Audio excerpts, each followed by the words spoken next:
다 함께 자리에서 일어나시겠습니다. 하나님을 예배하기 위해 나오신 모든 성도님들을 환영하고 축복합니다. 마음과 정성을 다하여 하나님 앞에 예배하겠습니다. 하나님은 영이시니 예배하는 자가 영과 진리로 예배할지니라. 아멘.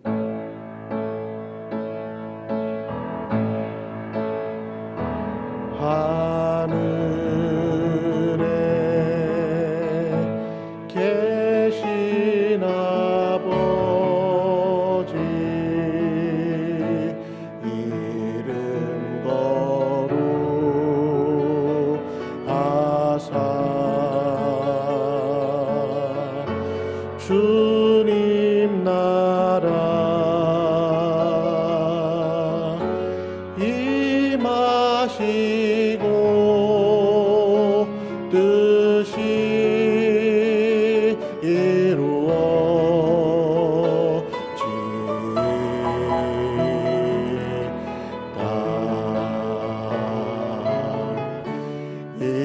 일용할 양식 주시고 우리들의 근대 다 용서하옵시고 또 시험에 들게 마시고 악에서 구원하소서.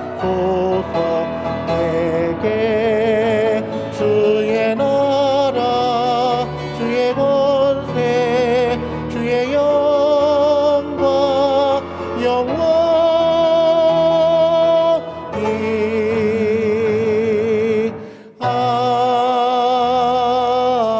아멘.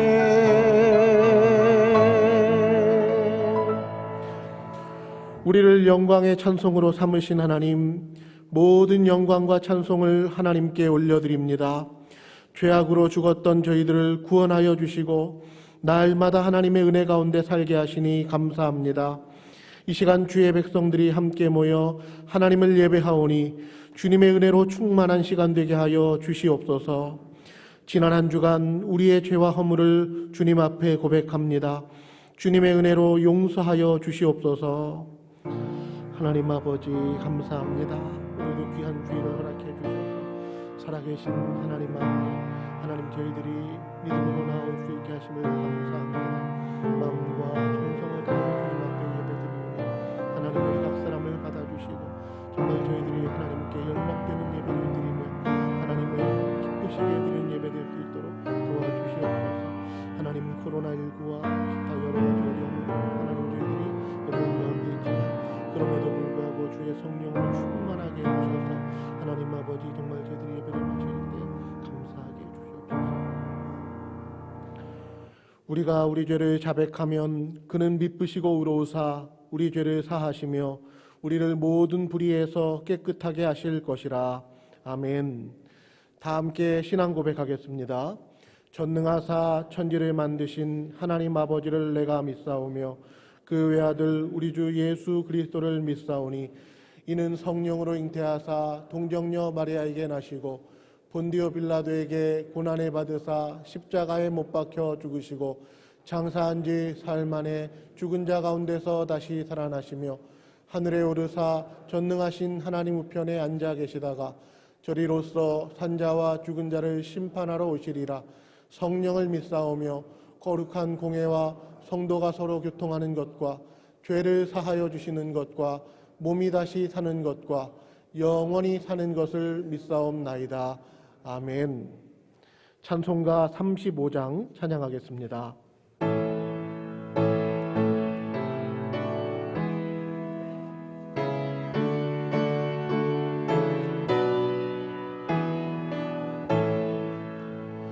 큰 영화로신 주 이곳에 오셔서 이 모인 자들로 주 백성 삼으사 그 중에 항상 계시고 그 중에 항상 계시고 큰 영광 나타내소서.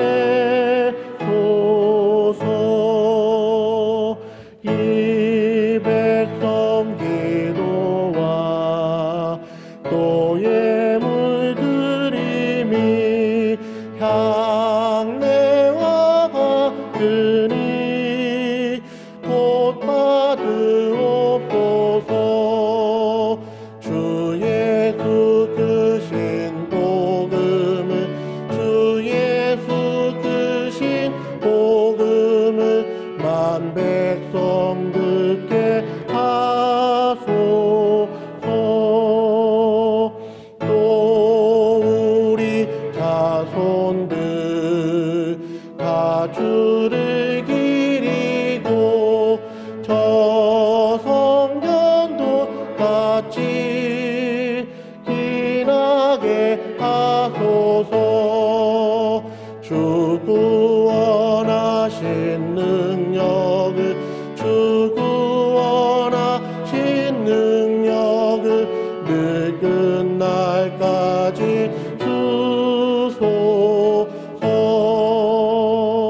주 믿는 만민이 참 진리 지키며 예 성도들 같이 주 찬송하다가 저 천국 보좌 앞에서, 저 천국 보좌 앞에서 늘 찬송하게 하소서. 아멘. 김광식 집사님 기도하시겠습니다.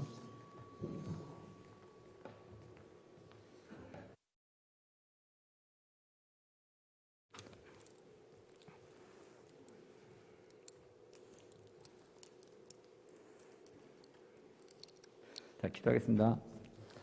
나의 기명을 지키는 자라야 나를 사랑하는 자니, 나를 사랑하는 자는 내 아버지께 사랑을 받을 것이요 나도 그를 사랑하여 그에게 나를 나타내리라. 하나님, 오늘도 거룩하고 복된 날을 주셔서 많은 성도님들을 불러주시고 사랑의 교제를 나누며 하나님께 영과 진리로 예배드릴 수 있도록 인도해 주셔서 감사를 드립니다. 하나님, 저희들은 지난 한 주에도 세상에 살아가면서 하나님께 영광을 가리며 살아갈 때가 있었나이다. 하나님, 저희들의 모든 허물을 용서해 주시고 믿음의 주요 온전하게 하시는 예수님만 바라보며 살게 하여 주시옵소서. 그리고 하나님께서는 논산을 사랑해 주셔서 하나님의 큰 성전을 세워주시고 많은 하나님의 백성들을 통하여 하나님의 뜻을 이루며 살게 해주셔서 감사를 드립니다. 하나님, 앞으로도 우리 교회를 통하여 논산이 완전 복음화가 되어서 우리 교회 예배가 부흥되게 해주시고 기도와 찬송과 감사가 넘치는 교회가 되어서 세상을 축복하는 건강하고 아름다운 교회가 되게 하여 주시옵소서. 하나님, 그리고 사랑하는 단임 목사님, 오늘도 시간마다 하나님 말씀을 선포할 때 피곤하지 않게 건강을 지켜주시고 말씀의 능력을 주셔서 듣는 성도님들이 때를 따라 은혜를 받게 하여 주시옵소서. 또한 목사님께 올해도 큰 비전을 주셔서 계획하고 생각한 모든 일들이 주님 안에서 다 형통하게 이루어질 수 있도록 축복하여 주시옵소서. 하나님, 그리고 이 나라 민족을 지켜주시옵소서. 지금 코로나19로 인하여 많은 국력이 소모되고 있습니다. 하루속히 바이러스가 소멸되게 해주시고 또한 대통령 이하 정치하는 모든 의정자들은 하나님을 두려워하고 국민들을 무서워하게 해주셔서 정의로운 사회가 되어서 정치, 경제, 사회가 안전하게 앞으로 나아갈 수 있도록 역사해 주시옵소서.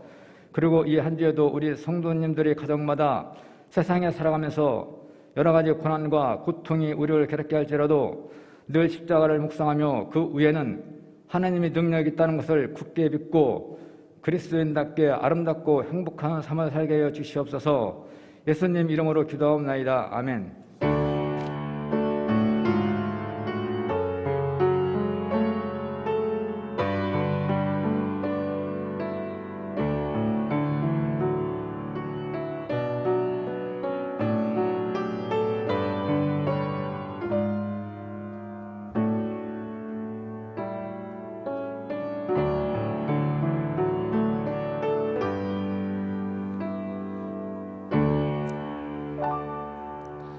교회 소식입니다. 주보 뒷면을 함께 보시겠습니다.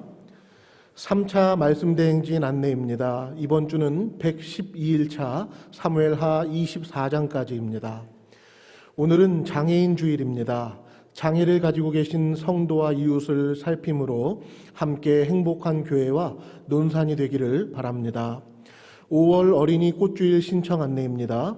26 여전도회에서 주관하며 가격은 2만원, 3만원, 5만원입니다.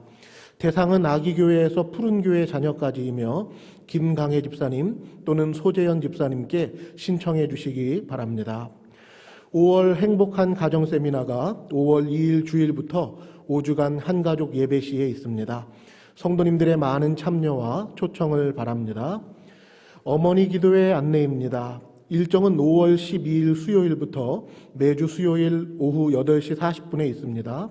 장소는 예루살렘 성전이며 신청서는 로비에 준비되어 있습니다. 우리 어머니들께서 많이 신청해 주시기 바랍니다. 사랑의 쌀 나눔이 계속 진행되고 있습니다. 누정량은 현재까지 1kg 성미봉투로 295포를 나누었습니다. 사랑병원 안내입니다. 코로나 백신 접종을 예약하신 분들 중에 해열 진통제가 필요하신 분은 2부 예배와 3부 예배 후 본당 지하에 있는 사랑병원에서 받아가시기 바랍니다. 이제 성경 말씀을 보시겠습니다. 하나님의 말씀은 로마서 7장 14절에서 25절까지입니다. 신약성경 248쪽입니다. 로마서 7장 14절에서 25절까지입니다. 다 찾으신 줄 알고 제가 봉독하겠습니다. 우리가 율법은 신령한 줄 알거니와 나는 육신에 속하여 죄 아래에 팔렸도다. 내가 행하는 것을 내가 알지 못하노니 곧 내가 원하는 것은 행하지 아니하고 도리어 미워하는 것을 행함이라. 만일 내가 원하지 아니하는 그것을 행하면 내가 이로써 율법이 선한 것을 시인하노니 이제는 그것을 행하는 자가 내가 아니요 내 속에 거하는 죄니라.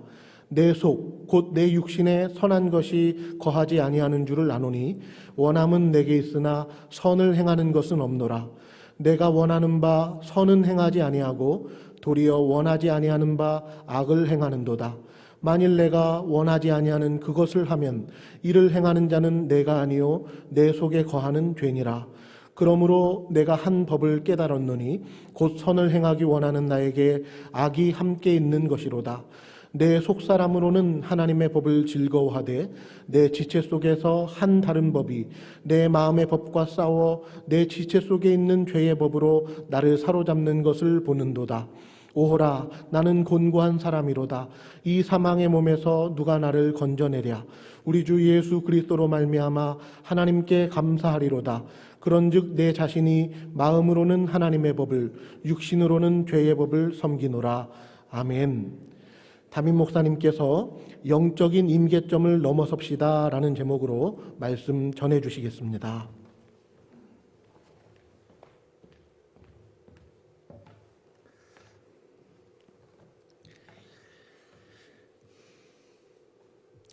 가끔씩 뉴스를 듣다 보면 지금 상황이 임계점에 다다랐다, 임계점이 임박했다 이런 표현을 들을 때가 있습니다. 주로 정치나 외교적인 상황에 대한 내용을 다룰 때 사용하는 표현이곤 하는데요. 지금의 상황이 한계의 상황에 이르렀다라는 그런 의미로 사용이 됩니다. 지금 상황에서 조금 더 자극을 더 주거나 더 문제가 쌓이게 되면 이전과는 전혀 다른 상황들이 벌어질 수도 있을 때에 우리는 임계점에 이르렀다 이런 표현을 사용하는 겁니다. 자, 그런데 사실 이 임계점이라고 하는 용어는 우리는 정치나 외교적 상황에서 익숙하게 듣곤 하지만 원래는 물리학에서 사용하는 용어입니다. 사전을 찾아보니까 이 임계점에 대해서 이렇게 설명을 하고 있더라고요. 저온상에서 고온상으로 상 변화를 할 때에 저온상으로 존재할 수 있는 한계 온도와 압력, 그것을 일컬어서 임계점이라 이야기를 합니다. 자, 그러니까 어떤 물질의 상태가 또 다른 상태로 변하기 직전의 온도와 압력의 그 지점을 말하여서 임계점이라 그렇게 이야기를 하는 겁니다. 예를 좀 들어볼까요? 액체는 기체로 변화될 수가 있는데요. 그 변하기 직전에 그 온도, 액체에서 기체로 변화되는 바로 그 순간의 온도와 압력 또는 경우에 따라서는 밀도의 그 지점, 그것을 일컬어서 우리는 임계점이라 말을 합니다. 상태의 변화가 일어나는 어떤 최대치의 지점 또는 한계치의 지점을 임계점이라 말하는데, 이 임계점을 넘어서야지 비로소 다른 상태로 변화가 일어나게 되는 겁니다. 자, 우리의 영적인 상태에도 이러한 임계점이 있습니다. 이 세상에서 살아가는 성도들에게는 두 가지 매우 큰 변화가 일어나게 되죠. 첫 번째 변화는 불신자에서 신자로 변화되는 것입니다. 그리고 두 번째 변화는 이제 예수님을 믿게 된 신자가 단지 예수님을 믿는 자리에만 머물러 있는 것이 아니라 예수님을 점점 닮아가는 신자로 변화되는 것입니다. 그리고 우리는 이 두 번째 변화를 일컬어서 성화라 그렇게 이야기를 하죠. 점점 더 거룩해져 가는 것, 점점 더 예수님을 닮아가는 것을 말합니다. 자, 이 두 가지 성도의 변화는 모두 영적인 임계점을 넘어선 것입니다. 영적인 상태가 획기적으로 달라진 것을 말하기 때문에 그렇습니다. 그리고 우리가 이 임계점을 넘어서도록 하는 유일한 길은 무엇이냐면 오직 예수님뿐입니다. 예수님뿐이에요. 불신자에서 신자로 그 영적인 상태가 바뀌는 것도 또 예수님을 믿기만 하던 그 삶에서 이제는 죄와 싸우기도 하고 거룩한 삶으로 나아가며 예수님을 닮아가는 그 삶으로 변화되는 그것도 우리의 힘으로 되는 것이 아니라 오직 예수님으로 말미암아 이루어진다라는 것입니다. 오늘 본문은 우리에게 이 두 번째 영적인 임계점에 대해서 말씀을 해주고 있습니다. 자, 오늘 본문도 조금은 어려운 내용을 좀 다루고 있는데요. 천천히 우리가 말씀을 함께 따라가 보면 좋겠습니다. 자, 우리는 지난 주일에 율법에 대해서 함께 말씀을 나누었습니다. 율법은 그 자체로 선한 것입니다. 왜냐하면 하나님께서 우리의 영적인 생명을 위해서 주신 것, 그것이 율법이기 때문에 그렇습니다. 그래서 율법의 본연의 기능은 사실은 죽이는 데 있지 않고 살리는 것이 율법의 본연의 기능입니다. 그러므로 율법은 결코 악한 것이라고 말할 수가 없죠. 악한 것이기 때문에 폐기하여 버려야 된다, 없애버려야 된다, 이렇게 말할 대상이 아니라 여전히 율법은 우리에게 소중한 것이고 귀한 것입니다. 그래서 로마서 7장 12절의 말씀에도 이런 말씀 기록되어 있습니다. 이로 보건대 율법은 거룩하고 계명도 거룩하고 의로우며 선하도다. 의로우며 선하도다. 여러분, 당연하죠. 하나님께서 하나님의 백성들의 영적인 생명을 위해서 주신 것인데 어찌 선하지 않겠습니까? 어찌 거룩하지 않겠습니까? 그래서 오늘 본문의 14절에서도 상반절 말씀을 보면 또 무엇이라고 기록하고 있습니까? 우리가 율법은 신령한 줄 알거니와. 신령하다. 율법 그 자체는 신령하다, 거룩하고 영적이라는 말씀이죠. 자, 그런데 어느 순간 죄의 권세가 이 율법의 순기능, 율법의 선한 기능을 왜곡시켜 버렸어요. 여러분, 죄라는 것이 얼마나 교묘하고 악한지 하나님께서 주신 율법까지도 그 죄의 목적을 달성하기 위해서 이용하는 것입니다. 자, 이러한 상황을 로마서 7장 8절에서는 이렇게 또 표현을 하고 있습니다. 우리 8절 말씀 우리 같이 한번 읽어볼까요? 자, 시작. 그러나 죄가 기회를 타서 계명으로 말미암아 내 속에서 온갖 탐심을 이루었나니 이는 율법이 없으면 죄가 죽은 것입니다. 자, 죄가 교묘하게 이렇게 기다리고 있다가 기회를 타서 계명으로 말미암아 오히려 사람의 마음 속에 탐심과 같은 죄악된 마음을 구체화시켜 버린다라고 지금 8절에서 말씀하고 있는 겁니다. 여러분, 8절 앞에 있는 7절 하반절에 기록되어 있는 말씀처럼 자, 율법이 탐내지 말라 이렇게 말씀을 하니까 탐심이라고 하는 그 마음이 우리 안에 있는 것을 우리는 자각을 하게 됩니다. 알게 되는 거죠. 인식하게 됩니다. 아, 이런 것이 탐심이구나. 이런 욕심을 부리는 마음이 내 안에 있구나. 야, 정말 몹쓸 마음의 상태가 내 안에도 있는 것이구나. 그렇게 우리는 스스로 발견하게 되고 탐심의 마음이 우리 안에 있는 것을 인정하게 됩니다. 자, 그래서 율법의 순기능대로 한다면 우리의 영혼의 생명을 위해서 그 죄를 깨달았으니 그 죄를 무엇하는 게 마땅합니까? 버려버리는 것이 마땅한데, 자, 죄가 기회를 타서 이 탐심의 마음을 버리게 만드는 것이 아니라 오히려 더 이 탐심의 마음을 자극하고 유혹하는 일이 우리 마음속에서 일어난다라는 것입니다. 일어나더라는 거예요. 이런 말씀드린 것처럼 죄가 얼마나 교묘하고 간사한지 모릅니다. 지극히 선한 것들까지도 여러분 순식간에 무너뜨리는 그런 교묘한 힘이 죄에는 있습니다. 아무리 선한 일을 계획하고 도모하는 사람들이라 할지라도 그 속에서 죄가 기회를 타서 역사하게 되어지면 그들의 마음과 삶의 현장 그리고 사역의 그 현장을 종횡무진 휘젓고 다니면서 난장판을 만들어버리는 경우들이 얼마나 많은지 모릅니다. 홀로 의로운 척 다하는 정치인들도, 혼자 좋은 일 다 하는 것처럼 보이는 NGO 단체의 대표라든지 사회단체의 지도자들도, 심지어 거룩한 말씀을 담당하고 전하는 목회자들도 죄가 언제든지 기회를 타서 율법의 이 순기능을 역기능으로 만들어버려서 사람들을 무너지게 하는 경우들이 얼마나 많은지 몰라요. 얼마나 많은지 모릅니다.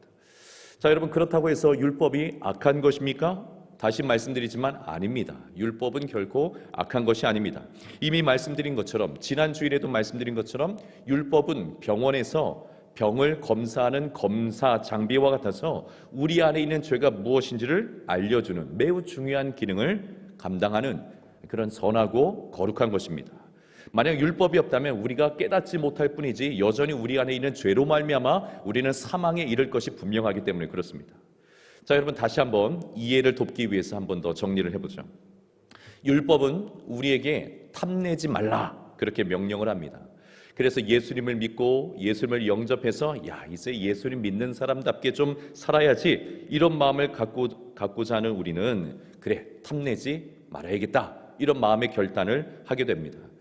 자, 그런데 죄가 이 계명을 이용해서 오히려 내 안에 온갖 종류의 탐욕들이 있는 것을 깨닫게 만들어줘요. 깨닫게 만들어줘요. 여러분, 계명이 가지고 있는 원래 기능이기도 하지만 이 또한 죄가 이용을 하는 겁니다.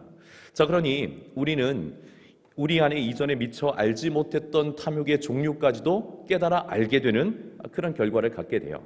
자, 그래서 그래도 여기까지는 율법의 순기능이라, 율법의 선한 기능이라 그렇게 말할 수 있을 겁니다. 문제는 무엇입니까? 율법이 알려준 이 탐심을 우리는 우리의 힘으로는 버리지를 못한다는 것에 있습니다. 마음은 굴뚝 같아요. 하나님을 믿고 예수님을 영접했으니까 구원받은 백성으로 교회를 다니고 있고 그리고 성도의 신분으로 살아가고 있기 때문에 악한 것, 죄악된 것 버려야 한다는 것, 그것은 참 맞는 말인데 죄의 권세가 우리에게 그것을 허용해 주지 않는다는 거예요. 우리를 놓아주지 않는다는 겁니다. 자, 좀 더 예를 들어볼까요? 교회에서 은혜를 많이 받은 권사님이 한 분 있다고 가정을 해보죠. 예배를 참석할 때마다 은혜를 많이 받습니다. 그리고 이제 우리 교회도 5월이 되어지면 행복한 가정을 세우기 위한 가정 세미나를 하게 되는데, 자, 이와 같은 행복한 가정을 위해서 어떻게 해야 하는지 성경적으로 많이 배우고 큰 깨달음을 이 권사님이 얻기도 했습니다. 자, 그래서 마음에 결단하고 또 결단을 해봅니다. 집에 돌아가서 믿지 않는 남편, 내가 예수님의 마음으로 잘 섬겨보리라. 잘 섬겨보리라. 화내지 않고 예수님처럼 섬기는 것이 율법의 가르침이니 내 마음의 결단을 하는 거죠. 결단해 보리라. 그렇게 하리라. 결단을 합니다. 자, 그런데 집에 돌아갔더니만 웬걸요? 아직도 남편이 밤이 늦었는데도 돌아오지 않았네요. 늦은 밤이 되었어야 돌아왔는데 고주망태가 돼서 술에 잔뜩 취해서 휘청거리면서 돌아왔습니다. 돌아와서 어떤 모습을 보입니까? 양말은 뒤집어서 또 거실 이쪽에 하나, 저 식당 쪽에 하나 탁 던져버리고 고래고래 또 소리를 지릅니다. 그 밤에. 그러면서 게다가 밥상까지 차려오라고 호령을 막 합니다. 자, 그러면 권사님이 이제까지 배운 것, 이제까지 마음속에 결단한 것, 율법의 가르침을 실천할 그런 겨를도 없이 폭발을 하게 되죠. 마음이 폭발을 해서 또 한 번 한바탕을 하게 됩니다. 자, 그러면 이 권사님의 마음이 그 다음에 어떻게 될까요? 실망으로 가득 차죠. 속상함으로 가득 차죠. 안 되는구나, 이런 마음이 가득 차서 마음이 아파오게 됩니다. 남자분들도 이런 분들 많으시죠. 이제는 성도답게 살아야지, 이제는 중직자답게 살아야지, 그러니 덕스럽지 않은 일들, 행동은 하지 않으려고 마음에 결단하지만 하루 일과를 마치고 친한 친구들이 어느새 따라붙습니다. 그래서 한잔하러 갑시다, 이렇게 말을 하면 안 되는 줄 알지만, 이게 덕스럽지 않다는 것을 알고는 있지만 늘 마음속에 어떤 표현이 딱 떠올라요? 늘 이런 표현이 떠오르죠. 딱 이번 한 번만 딱, 이런 마음과 함께 안 되는 줄 아는 그 행동을 또 반복해서 하게 됩니다. 인터넷으로 음란한 영상을 보는 것, 도박에 빠지는 것, 잘못된 습관을 계속해서 붙잡게 되는 것, 안 되는 줄 알지만 언제나 이번 한 번만이라는 생각과 함께 또다시 넘어질 때가 얼마나 많은지 모릅니다. 죄가 기회를 타서 계명으로 말미암아 더 깊은 죄로 끌고 들어가는 일들이 우리 안에서 늘상 벌어집니다. 자, 여러분, 이와 같은 일들이 벌어지는 이유는 무엇일까요? 이제 예수님을 믿고 분명히 영접했으며 그리고 하나님을 잘 섬기기를 원하는 마음이 내 마음속에 분명히 있는데, 진짜 그런 마음을 가지고 있는데 왜 여전히 죄는 우리 안에서 기세등등한 것일까요? 하나님의 구원이 완전하지 못하기 때문일까요? 성령의 능력이 죄의 권세보다 약하기 때문일까요? 자, 그 이유를 사도 바울은 오늘 본문에서 우리 안에 두 가지 법이 있기 때문이다 라고 설명을 합니다. 한 가지 법만 있으면 일사불란하게 살 수 있을 텐데, 한 가지 법만 있는 것이 아니라 우리 안에 두 가지 법이 공존하고 있음을 사도 바울이 이야기를 하고 있는 겁니다. 자, 그리고 이 법이라고 하는 것은 아시는 것처럼 단지 정해진 규칙으로 끝나는 것이 아니라 무엇을 발휘합니까? 힘과 권세를 발휘하죠. 법이 작동하면 힘과 권세가 발휘됩니다. 다시 말해서 강제성이라는 것이 생기는 거예요. 강제성. 그러니 하기 싫어도 해야 하고 하고 싶어도 하지 못하는 그런 일들이 우리 안에 벌어집니다. 자, 우리 안에 이 강제성을 가지고 있는 두 가지 법이 늘상 충돌한다는 거예요. 자, 21절의 바울의 고백을 한번 들어보죠. 21절의 바울의 고백입니다. 자, 21절 말씀 우리 같이 한번 읽어보겠습니다. 시작. 그러므로 내가 한 법을 깨달았노니 곧 선을 행하기 원하는 나에게 악이 함께 있는 것이로다. 아멘. 자, 바울은 자신의 모습을 발견하면서 놀라워합니다. 정말 이런 모습이었구나, 놀라운 모습을 발견합니다. 바울이 어떤 사람입니까? 예수님을 아주 특별한 방식으로 만난 사람이잖아요. 그래서 예수님을 깊이 믿게 되었고 영접하게 되었을 뿐만 아니라 복음의 빚진 자의 그 마음을 가지고 목숨을 걸고 온전한 복음 사역에 자신의 일평생을 걸어서 헌신한 사람입니다. 수많은 핍박 중에서도 예수님 증거하는 것 결코 포기하지 않았죠. 오히려 핍박이 있으면 있을수록 생명을 내던져 복음을 증거하고 전하며 생명의 그 말씀을 편지로 써서 여러 교회에 보내기까지 했던 그런 바울이었음에도 불구하고 자신 안에 선을 행하기 원하는 자신도 있지만 무엇이 함께 있음을 발견하고 있는 겁니까? 악이라고 하는 것이 함께 있는 것을 바울 스스로가 알게 된 겁니다. 여러분, 바울이 스스로 이 악을 지워버리려고, 없애버리려고 얼마나 애를 썼겠습니까? 이거 나에게 어울리지 않아. 내가 예수님 만난 게 분명한데, 내가 예수님으로부터 부름을 받아서 복음의 사명을 가지고 이방인을 위해서 목숨 걸고 전도의 사명을 감당하고 하나님의 성령의 능력과 역사가 나를 통해서 나타나는 것이 분명한데, 이 악이라고 하는 것을 지워버리려고, 없애버리려고 얼마나 애를 썼겠습니까? 자, 그런데 사라지지 않는다는 것을 또 깨닫게 된 거예요. 아무리 없애려고 해도, 아무리 지워버리려고 해도 이게 지워지지 않는 겁니다. 그리고 이 죄악이 단지 얼룩처럼 흔적으로만 남아있는 것이 아니라 거룩하고 고상한 일을 생각하고 도모하는 그 순간에도 자신을 죄악된 생각으로 끌고 가는 일종의 힘을 발휘하고 있다는 것을 바울이 경험을 통해서 고백을 하고 있는 겁니다. 자, 그래서 바울이 22절, 23절에서 또다시 이렇게 고백을 하죠. 22절과 23절 제가 읽어보겠습니다. 내 속사람으로는 하나님의 법을 즐거워하되 내 지체 속에서 한 다른 법이 내 마음의 법과 싸워 내 지체 속에 있는 죄의 법으로 나를 사로잡는 것을 보는도다. 보는도다. 여러분 얼마나 기가 막혔을까요? 바울의 입장에서 보면 얼마나 기가 막힐까요? 분명히 자신의 속사람, 자신의 내면은 하나님을 너무나 사랑하죠. 하나님을 진짜 사랑하는 겁니다. 그리고 하나님의 법을 즐거워하고 그 하나님의 법을 늘 사모하여 가까이 하기를 원하는데 또 다른 법이 자신의 육체를 다스리고 있어서 이 두 법이 충돌하면서 계속 싸우고 있는 겁니다. 게다가 오히려 이 죄의 법으로 자신을 사로잡아 버리는 것을 보는 거예요. 죄의 법이 자신을 사로잡아 버리는 것을 보는 겁니다. 너무 기가 막힌 겁니다. 너무 기가 막혀요. 내가 정말 구원받은 하나님의 백성이 맞나? 내가 정말 예수님을 만난 하나님의 사람이 맞나? 내가 정말 다메섹에서 신비롭게 그 주님을 만나서 영접한 그 사람이 맞나? 그 신비로운 체험을 한 사람이 맞나? 나 같은 사람이 복음을 전해도 되는 것일까? 나 같은 사람이 이 거룩한 일들을 감당해도 되는 것일까? 여러분 수많은 생각들이 바울의 마음을 너무너무나 고통스럽게 했을 겁니다.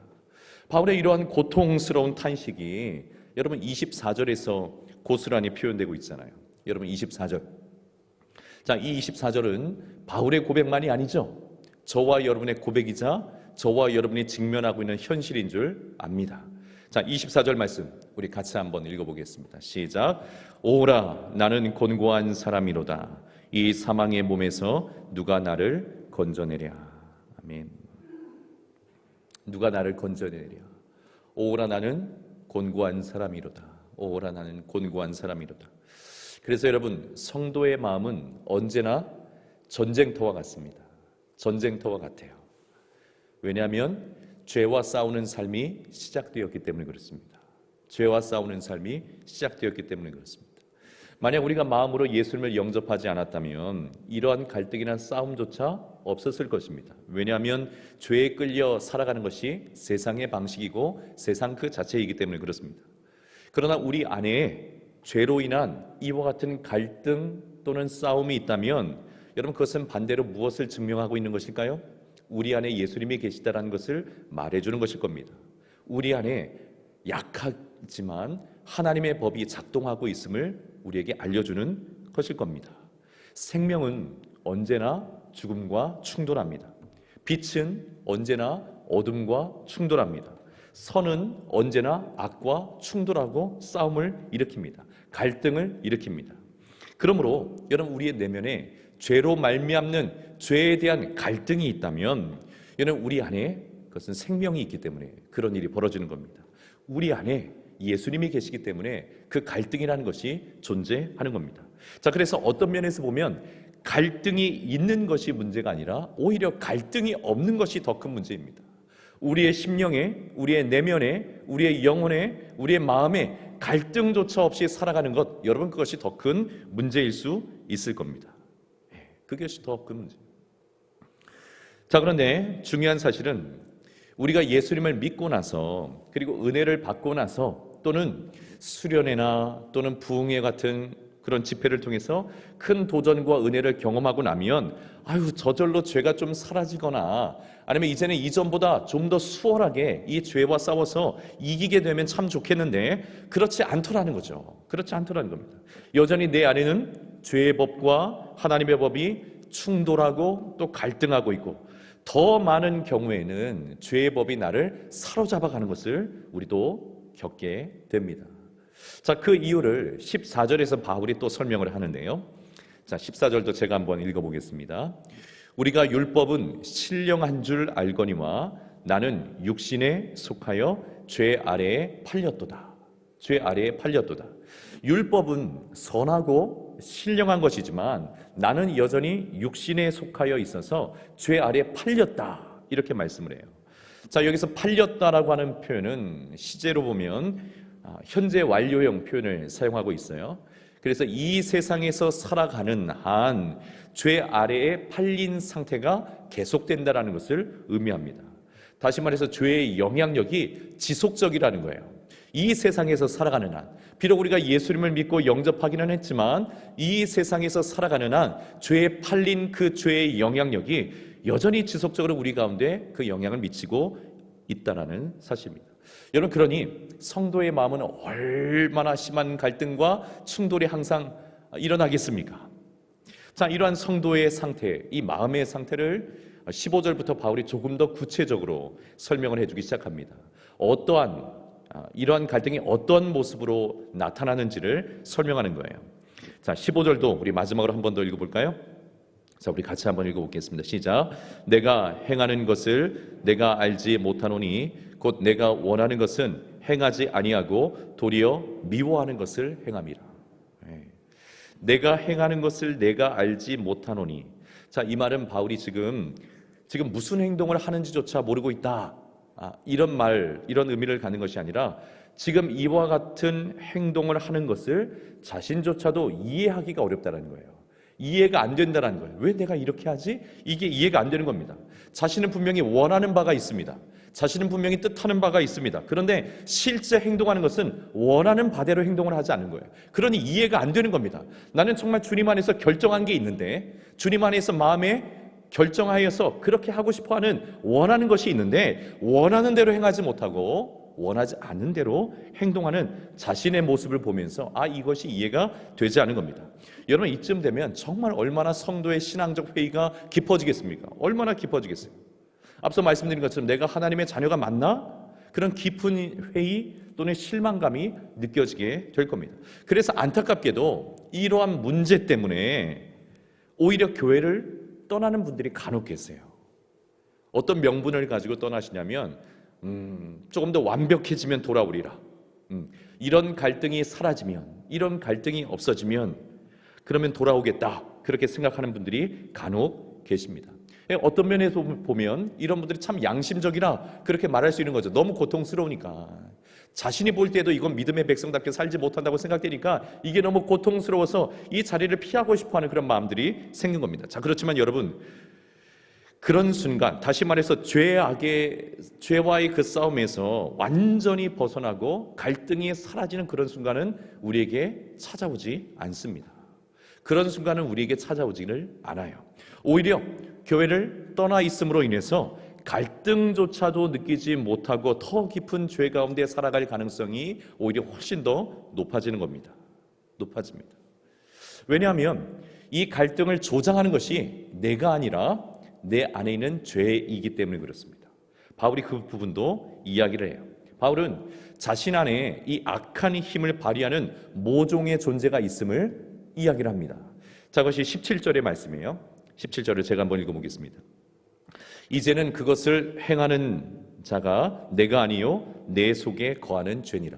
내가 행하는 게 아니라 내 속에 무엇이 이 행동을 자꾸 밀어붙이는 거예요? 죄가 역사한다는 거예요. 죄가. 동일한 표현을 20절에서도 하고 있죠. 죄가, 내 속에 있는 죄가 그렇게 행하는 것이다, 그렇게 말씀을 합니다. 자, 어떤 분은 이쯤에서 이렇게 생각하거나 말씀하시는 분이 계실지 모르겠어요. 목사님, 그렇다면 꼭 싸워야 합니까? 꼭 싸워야 됩니까? 죄와 싸우는 것이 너무너무 힘들고 사도 바울조차도 이렇게 힘들어하는 것을 보면 죄와 싸운다고 해서 꼭 이기는 것도 아닌데 그거 꼭 싸워야 됩니까? 너무 힘든 일인데 그거 꼭 싸워야 됩니까? 여러분, 제 답은 무엇일까요? 예, 맞습니다. 꼭 싸워야 됩니다. 꼭 싸워야 됩니다. 왜냐하면 여러분, 예수님을 믿고 영접한 그 순간부터 이 싸움은 더 이상 우리에게는 선택의 영역에 있는 게 아닙니다. 우리가 선택할 수 있는 것이 아닙니다. 성도에게 필연적인 싸움이 되어버린 겁니다. 싸움이 주어진 겁니다. 왜 그렇습니까? 우리 안에 누가 들어오셨기 때문에 그래요? 생명 되신 예수님 들어오셨기 때문에 그렇죠. 진리이신 예수님 들어오셨기 때문에 그렇죠. 완전한 선이신 예수님이 우리 안에 계시기 때문에 죄의 법이 우리 안에 또한 공존하고 있는 한 이 싸움은 피할 수 없는 싸움이 되어버린 겁니다. 성도라면, 그리스도인이라면 이 죄에 대해서 인식하고 이 죄와 싸우는 삶은 필연적인 싸움이 되는 것이라는 거예요. 그리고 이 싸움이 피할 수 없는 싸움이라면 우리는 반드시 이 싸움에서 무엇해야 될까요? 이겨야 될 줄 믿습니다. 승리해야 될 줄 믿습니다. 여러분, 지는 인생이 얼마나 피곤합니까? 지는 인생이 얼마나 고단합니까? 그러니 피할 수 없는 싸움이라면 반드시 이겨야 될 줄 믿습니다. 그렇다면 여러분, 마지막으로 이 싸움에서 우리는 어떻게 승리할 수 있는 것입니까? 사도 바울조차도 오라 나는 곤고한 사람이로다 이렇게 고백할 정도로 힘겹고 버겁게 이 싸움에 직면하고 있는데, 여러분, 어떻게 해야지 우리가 이 싸움에서 승리할 수 있는 것일까요?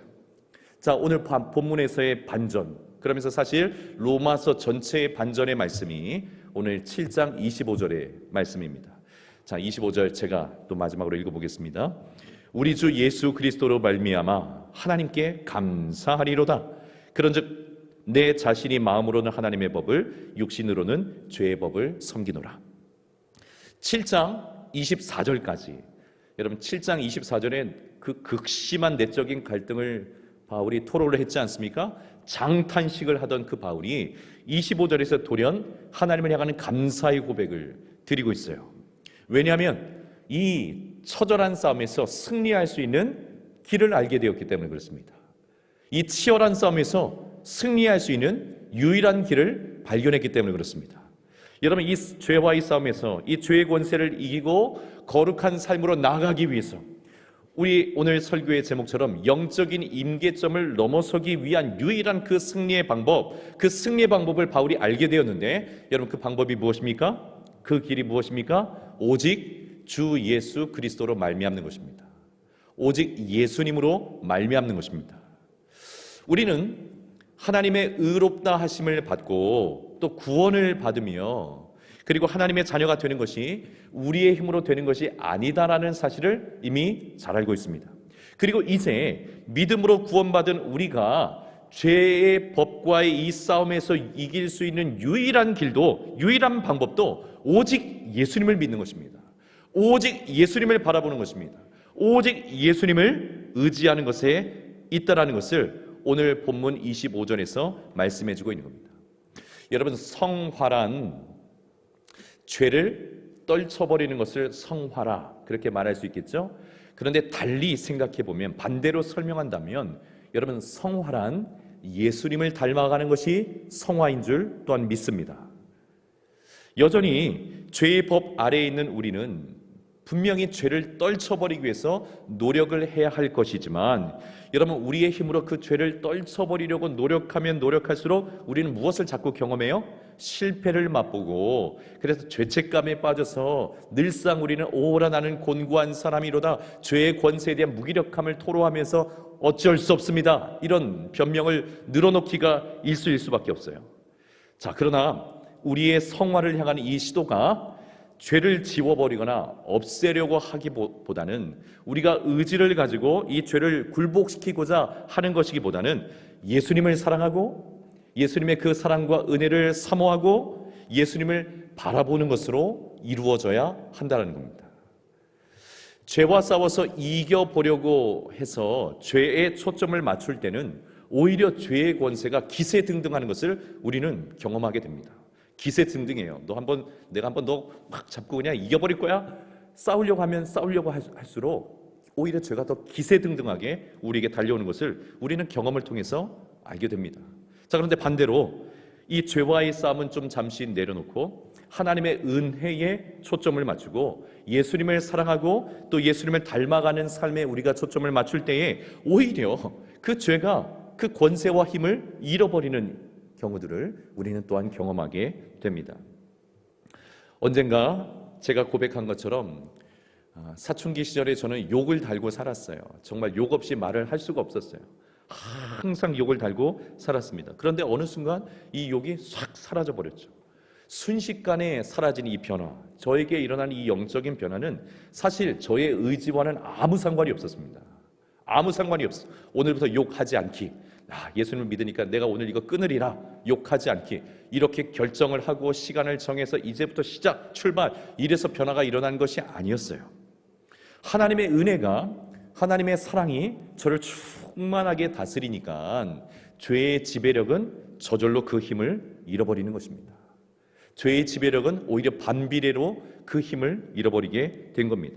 예수님을 사랑하고 예수님께 집중하고 바라보니까 여러분 율법의 조항 하나하나 이 한 가지 한 가지의 조항은 저에게 별 의미가 없어졌어요. 왜냐하면 예수님을 사랑한다면 성령께서 제가 어떻게 살아야 하는지를 알려주시고 지도하시고 이끌어 주셨기 때문에 그렇습니다. 죄와 싸우고자 결연한 의지로 결투를 신청하기보다 제가 오히려 스스로 한없이 저는 연약한 죄인입니다.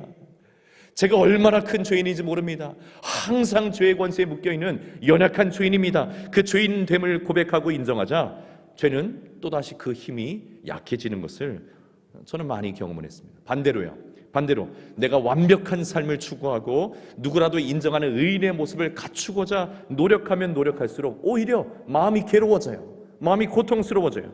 갈등 속에서 힘들어하는 제 자신을 항상 발견하게 됩니다. 그러므로 여러분, 성도는 시종일관 믿음으로 사는 것인 줄 믿습니다. 성도는 시종일관 하나님의 은혜로 사는 것인 줄 믿습니다. 나 같은 죄인을 살리시고 사랑하신 그 은혜로 살아가는 것이죠. 예수를 바라보는 자, 예수님을 의지하는 자, 그리고 예수님을 사랑하는 자, 여러분, 그들은 계속되는 이 죄와의 싸움에서 결국 영적인 임계점을 넘어서 거룩의 삶으로, 그리고 예수님을 닮아가는 성화의 삶으로 나아가게 될 줄 믿습니다. 사랑하는 여러분, 그러므로 저와 여러분 모두가 예수님으로 말미암아서 영적인 또 한 번의 임계점을 반드시 넘어서는 그런 은혜가 저와 여러분에게 있기를 주의 이름으로 축원합니다. 주님을 사랑하십시오. 주님을 바라보십시오. 주님을 더 굳게 의지하는 저와 여러분 모두가 되기를 주님의 이름으로 축원합니다.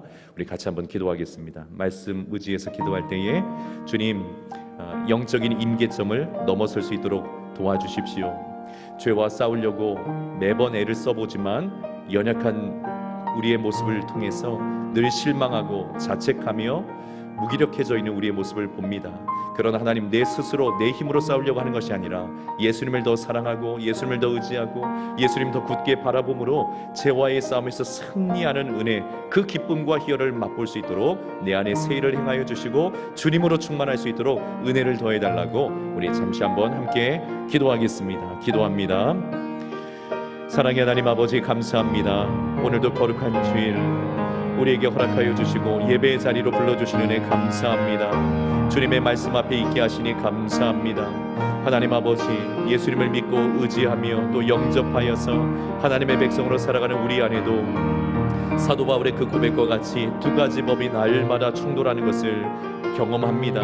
알고 있습니다. 그래서 때로는 우리의 힘을 가지고 이 죄 악된 것을 끊어버리고자 결단해보기도 하고 노력해보기도 하지만 늘상 넘어지고 우리가 원하지 아니하는 바로 그 행동을 하고 있는 우리의 자신을 보며 실망할 때도 얼마나 많은지 모릅니다.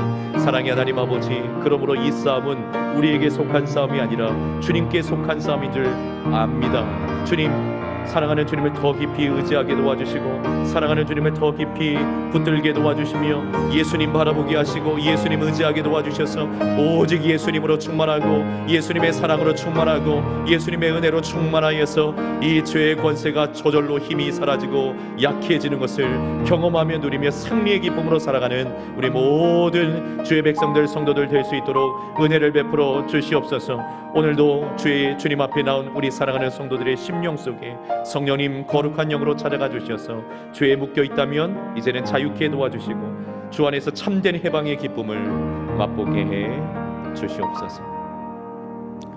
사랑의 하나님 아버지, 감사합니다. 거룩한 주일 주님 앞에 나와 온 마음으로 예배드리게 하시니 감사합니다. 우리의 마음속에 주의 성령께서 함께 하시는 줄 믿습니다. 오늘 주신 말씀 그대로 주의 백성이기 때문에, 주님을 믿고 의지하는 성도이기 때문에 우리 안에 끊임없이 밀려 들어오는 죄의 유혹들과 죄의 악된 행실들을 끊어버리고자 결단하고 또 결단하지만 우리가 얼마나 연약한지 얼마나 무력한지 모릅니다. 우리의 힘으로는 그것을 통제할 수 없어서 오히려 죄의 법이 우리를 사로잡아가는 그 현실을 보며 마음 아파하고 실망하며 자책하는 삶의 반복이 늘 우리 가운데 있음을 고백을 합니다. 아버지 하나님, 이 싸움이 우리의 힘으로 되어지는 싸움이 아니라 주님으로 말미암는 싸움인 줄 믿습니다. 예수님을 더욱 사랑함으로, 예수님을 더욱 의지함으로, 예수님을 더욱 바라봄으로, 예수님의 사랑과 은혜로 더욱 충만해짐으로 이 싸움에서 승리하게 되는 줄 믿습니다. 그러니 하나님 아버지, 우리의 마음속에 성령으로 세일을 행하여 주셔서 죄의 권세에 하나님 아버지 묶여있지 아니하고 오히려 더 주님을 사랑하기 위해서 마음을 다함으로 인하여 주께서 기뻐하시는 주님을 닮아가는 삶으로, 거룩해져가는 삶으로, 주님의 기쁨이 되어지는 삶으로 나아가는 우리 모두가 되게 하여 주시옵소서. 오늘도 주님 앞에 우리의 신앙과 삶을 고백하며 예물을 올려드립니다. 이 예물 속에 담겨져 있는 우리의 모든 삶의 고백을 주님 기쁘게 받아주시고, 이 예물은 주님의 나라와 영광을 위해서 사용해 주시고, 드린 이들의 삶에는 주의 은혜와 복을 마음껏 부어 주시옵소서. 주님의 교회를 섬기며 봉사하는 모든 주의 종들 위해 주의 은혜로 함께하여 주셔서 날마다 죄와의 싸움에서 승리하는 기쁨 넘치게 도와주시고, 예수님을 닮아가는 그 기쁨도 충만하게 도와주셔서 행복한 영적인 삶, 행복한 인생으로 살아가는 우리 모든 봉사자들, 섬기는 종들 되게 하여 주시옵소서. 주님께서 함께 하실 줄 믿고 감사드리고 예수님 이름으로 기도드리옵나이다. 아멘. 함께 자리에서 일어나셔서 찬송가 93장 함께 찬송하겠습니다.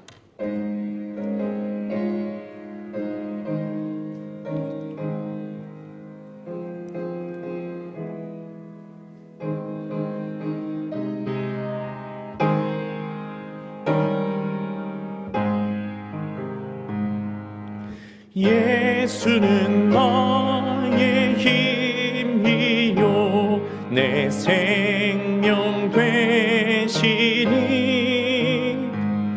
구주 예수 떠나 살면 죄 중에 빠지리. 눈물이 앞을 가리고 내 맘에 근심 쌓일 때 위로하고 힘 주실 주 예수.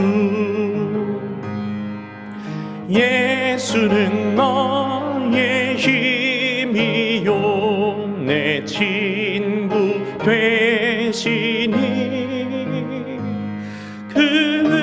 은혜를 간구하면 풍성히 받으리.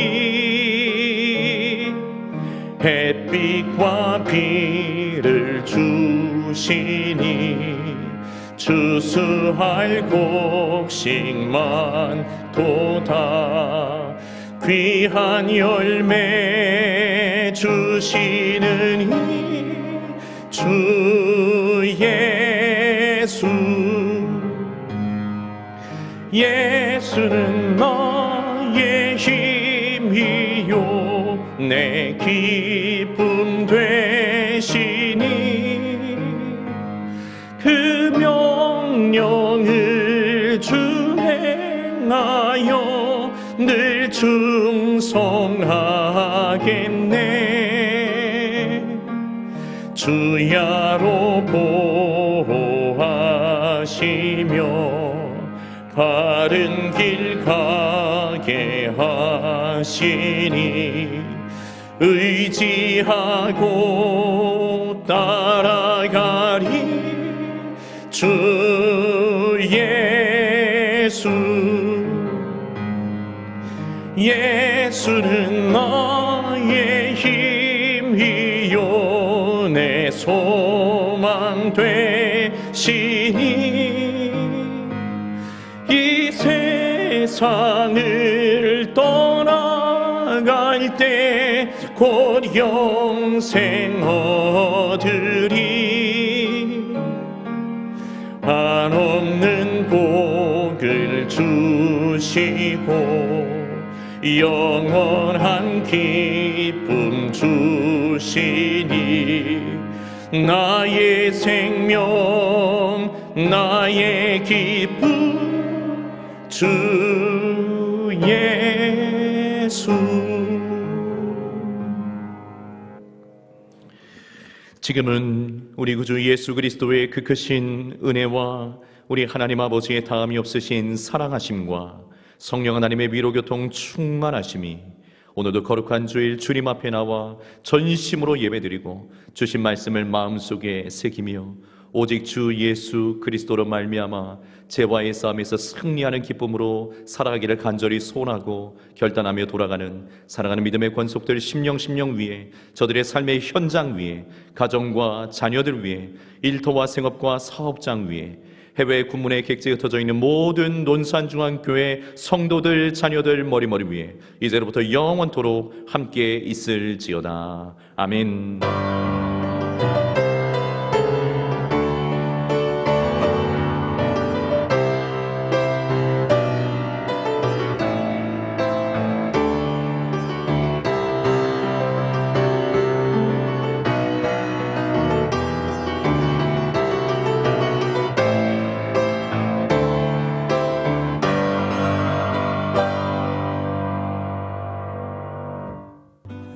거친 파도 날 향해 와도 주와 함께 날아오르리. 폭풍 가운데 나의 영혼 잠잠하게